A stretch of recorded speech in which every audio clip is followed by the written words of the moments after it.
Bike रोको अपनी। तुम्हें कितनी बार बोला है कि कैब कर लेते हैं, लेकिन तुम्हें तो हर बार पैसे बचाने होते हैं, इसलिए तुम ये कटारा बाइक लेकर आ जाते हो। अरे मेरे घर वाले मर्सिडीज चलाते हैं और तुम्हारे घर वाले ने तो आज तक एक सिंपल सी कार तक नहीं चलाई है। तुम लकी हो कि मैं तुमसे प्यार करती हूँ, वरना तुम्हारे जैसे लोगों को तो मेरे घर में बर्तन साफ करने के लिए रखते हैं। अब दोस्तों ये सुनकर पुनीत को पहली बार अपनी औकात का अंदाजा हुआ, क्योंकि पुनीत बचपन से ही पढ़ाई में एक एवरेज स्टूडेंट रहा था। लेकिन मुंबई जैसे शहर में 47,000 की नौकरी करते हुए पुनीत और उसकी फैमिली हंसी खुशी जिंदगी बिता रहे थे। लेकिन पुनीत की गर्लफ्रेंड ने जब उसे उसकी औकात दिखाई तो तब वो अंदर से पूरी तरह टूट गया। अब उस दिन पुनीत ने कुछ नहीं बोला और चुपचाप अपने घर चला गया। और दूसरे ही दिन उसने मुंबई में अपनी 37,000 की नौकरी से इस्तीफा दे दिया और अपनी बैंक की कुछ सेविंग्स उठाई और खुद का स्टार्टअप शुरू किया, जिसका नाम रखा कोडयेती.com।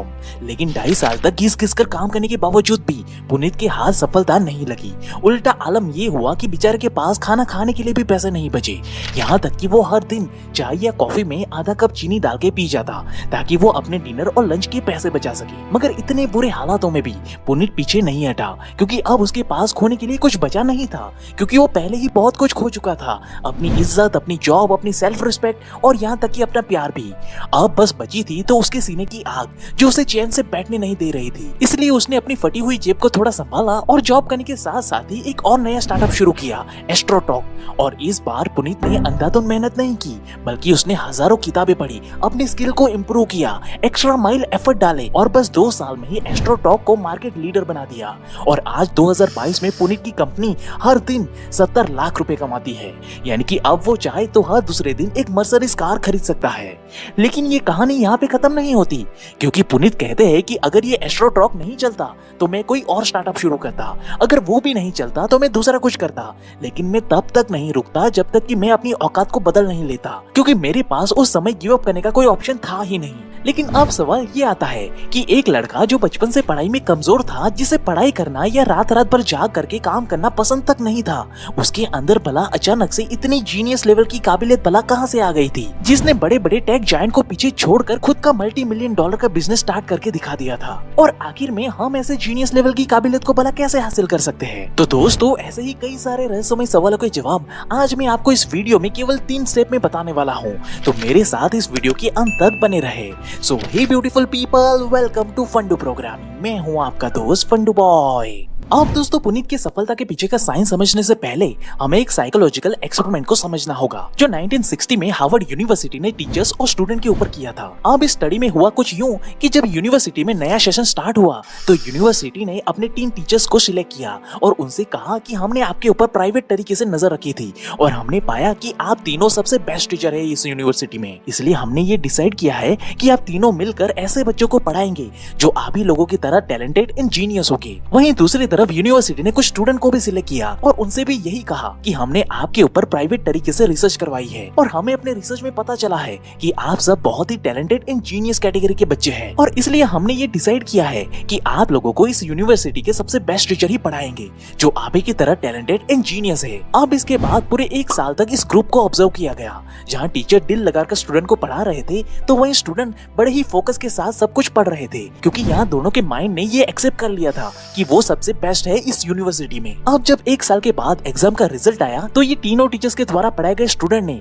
ना सिर्फ यूनिवर्सिटी में टॉप किया, बल्कि वो स्टूडेंट अपने डिस्ट्रिक्ट में भी टॉप कर रहे थे। अब इस रिजल्ट को देखने के बाद तीनों टीचर्स ने कहा कि ये तो होना ही था, आखिर बच्चे इतने टैलेंटेड जो थे। लेकिन जब यहाँ टीचर्स को ये बताया गया कि ऐसा कुछ नहीं था, वो बच्चे तो एवरेज स्टूडेंट ही थे, तब तो हमारी टीचिंग एबिलिटी बहुत ही बढ़िया थी गुरु, इसलिए तो हम इतना अच्छा रिजल्ट अचीव कर पाए हैं। तब यहाँ यूनिवर्सिटी ने इस राज से भी पर्दा उठाया कि आप सब टीचर्स में भी कोई भी खास बात नहीं थी, बल्कि आप भी बिल्कुल साधारण टीचर ही हो। अब यह सच्चाई जानकर सभी लोग हैरान हो गए थे, क्योंकि यहाँ पे यूनिवर्सिटी ने इन दोनों के माइंडसेट को थोड़ा शेप कर दिया था ताकि दोनों अपने आप को बेस्ट समझे, और उनकी इस माइंडसेट ने वो कैसा सोचते हैं, कैसा फील करते हैं और कैसे रिएक्ट करते हैं, इन सारी चीजों को इन्फ्लुएंस किया, जिसके कारण ही टीचर्स और स्टूडेंट दोनों अपने बाउंड्री को पुश कर पाए और ऐसी मैजिकल चीजें अचीव कर पाए जिसे वो नॉर्मल माइंडसेट के साथ कभी अचीव कर ही नहीं सकते थे। लेकिन अब सवाल ये आता है कि भला एक सिंपल सा माइंडसेट हमें जीनियस कैसे बना सकता है? तो इसका जवाब रिसर्चर्स ये बताते हैं कि एक्चुअली में हमारे माइंडसेट के पीछे न्यूरोप्लास्टिसिटी वर्क करती है, जो ये कहता है कि जब आप अपने बिहेवियर, रिएक्शन या चीजों को देखने के नजरिए को चेंज करते हो तो इससे आपके माइंड की वायरिंग यानी कि आपके ब्रेन के न्यूरॉन्स में भी बहुत ही बड़ा बदलाव आता है। In other words, your emotion, behaviour, experience and thoughts physically change the way your brain functions. इसलिए जब आप अपने माइंडसेट को चेंज करके अपने लिमिट को पुश करते हो तो ये चीज एक्चुअली में हमें अपने ब्रेन की जीनियस लेवल की कैपेसिटी को अनलॉक करने में मदद करती है। और इसी साइंस का इस्तेमाल करके हार्वर्ड यूनिवर्सिटी ने अपने कुछ एवरेज टीचर्स एंड स्टूडेंट को एक जीनियस लेवल की कैटेगरी का बना दिया था। और ऐसा ही कुछ पुनीत के साथ भी हुआ था।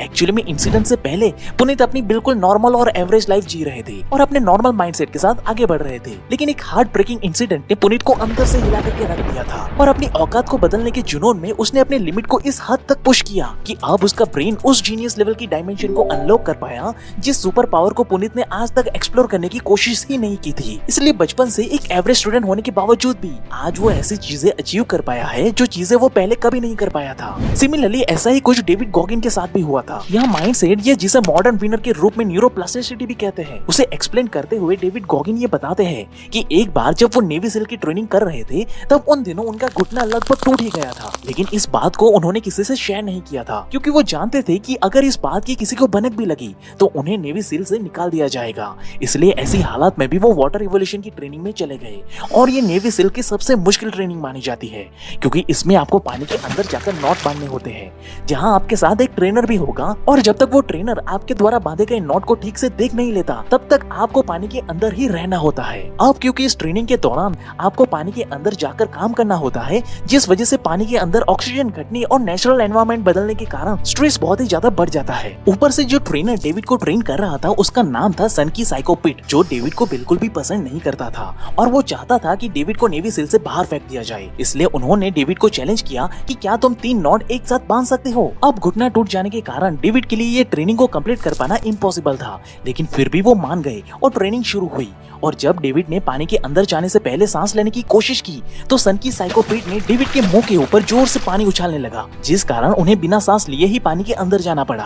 अब डेविड बताते हैं कि उन्होंने पहले नॉट कुछ सेकंड में ही बांध ली, लेकिन जब तक ये सनकी साइकोपिट उसे देखकर परख कर पास नहीं कर लेता तब तक उन्हें वहीं पानी के अंदर इंतजार करना था। जिसके बाद उन्होंने दूसरी नॉट बांधी और फिर सनकी साइकोपिट ने दूसरी नॉट चेक की, लेकिन डेविड बताते हैं कि इस समय तक ऑक्सीजन की कमी होने के कारण उनकी आंखों के सामने अंधेरा छाने लगा, पानी के अंदर मौत का डर उन्हें सताने लगा। और ये सब देखकर सनकी साइकोपिट को बहुत ही मजा आ रहा था। उसके चेहरे की घमंड भरी मुस्कुराहट देखकर मुझे मेरे बचपन की सारी बुलिंग, सारी तकलीफें याद आने लगी कि कैसे लोग मुझे बचपन में अब्यूज करते हुए मारा करते थे। और ये सारे विजुअल्स मेरे आंखों के सामने चलने लगे, जिसे देखकर पता नहीं कैसे मेरे अंदर एक अजीब सी प्रतिशोध की ज्वाला भड़क उठी और मैंने अपने आप को एक विक्टिम माइंडसेट से बाहर निकाल करके एक वॉरियर की तरह देखना शुरू किया। और हालातों से भागने के बजाय मैंने उसी हालात में रहकर अपनी औकात को बदलने की ठानी। जिसके बाद मैंने पहली बार सनकी साइकोपिट की तरफ देखकर मुस्कुराया और उसकी आंखों में देखकर उसे चुनौती दी और आखिरी नॉट बड़े ही आराम से बांधकर वाटर रिवोल्यूशन को पास कर लिया। जिसे देखकर डेविड खुद ये बताते हैं कि उन्हें पता नहीं कि आखिर ये कौन सा मेंटल स्टेट था जिसे ऑक्सीजन की कमी और मौत का डर भी रोक नहीं पाया। अब कहानी यहाँ पे खत्म नहीं हुई, क्योंकि उसी दिन 2 ट्रेनर वापस से डेविड को जानबूझकर तकलीफ देने के लिए वहां पे आए और बियर क्रॉल्स कराने लगे, जबकि उस समय डेविड के घुटने में इतना दर्द था कि वो ठीक से खड़े भी नहीं हो पा रहे थे। लेकिन अगेन वो एक ऐसे माइंडसेट में ऑलरेडी पहुंच चुके थे जहां उनका दुख, दर्द और डर सब खत्म हो गया था। अब बस बची थी तो उनके सीने में जलती हुई प्रतिशोध की आग, जो आज थमने का नाम ही नहीं ले रही थी। इसलिए वो बड़ी ही तेजी से बैर क्रॉल करने लगे और आधे घंटे बाद जब सारे ट्रेनर थक गए तब जाकर डेविड वहां पे रुके। और डेविड का ऐसा परफॉर्मेंस देखकर सभी लोगों ने पूरे सम्मान के साथ उन्हें नेवी सेल का खिताब दिया।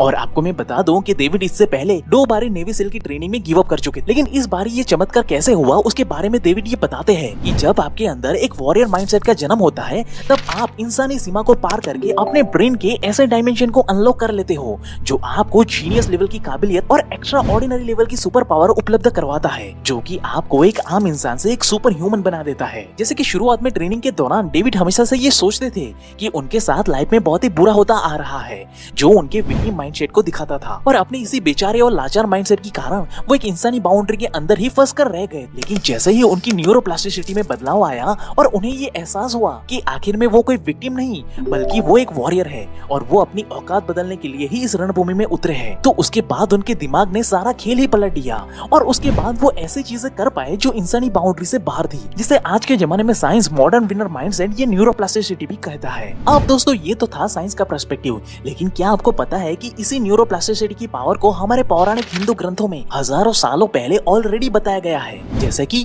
योजनानां सहस्त्रतम सैन्य गर्छते पिपीलिका आगच्छनम वेनयते योपी पदमेकम न गच्छति, जिसका अर्थ होता है कि एक छोटा सा क्रिएचर जैसे कि एक चींटी अगर सही माइंडसेट रखकर लगातार प्रयास करे तो वो भी कई हजारों किलोमीटर का फासला अकेले ही तय कर सकती है। लेकिन वहीं अगर एक ईगल यानी कि बाज अगर गलत माइंडसेट रखते हुए अपने जगह से हिलेगा ही नहीं तो वो काबिलियत होने के बाद भी कभी आसमान की ऊंचाइयों तक पहुंच ही नहीं सकता। अब दोस्तों ये श्लोक माइंडसेट और न्यूरोप्लास्टिसिटी के बारे में बड़ी ही बारीक जानकारी हमें देता है, और वो ये है कि अगर आपके अंदर विल पावर और सही माइंडसेट है तो आपकी कैपेबिलिटी भले ही आपके गोल तक पहुंचने की ना हो, लेकिन तब भी आप अपने अंदर छुपे विल पावर की मदद से वो तक अचीव कर सकते हो जिसे एक कैपेबल इंसान हासिल करना तो दूर उसे हासिल करने के बारे में सोच भी नहीं सकता। और दोस्तों सही मायने में इसी चीज की मदद से Puneet, Elon Musk, Albert Einstein, Thomas Alva Edison और डेविड गॉगिंस जैसे कई सारी महारथियों ने इस न्यूरोप्लास्टिसिटी की मदद से ही इस मॉडर्न ईरा में एक्स्ट्राऑर्डिनरी सफलता को हासिल किया है। बाकी दोस्तों हम अपने नॉर्मल माइंडसेट को कैसे वॉरियर माइंडसेट में बदल सकते हैं और आखिर वो कौन कौन सी चीजें हैं जो एक वॉरियर माइंडसेट को जन्म देती है। अगर आप इन सब रहस्यमय शक्तियों के बारे में जानना चाहते हो तो हमें कमेंट करके जरूर बताना, हम आपके लिए इसके ऊपर एक वीडियो जरूर से बनाएंगे। तब तक के लिए आप हमारे इन वीडियो को देख सकते हो। And at last thank you for watching guys.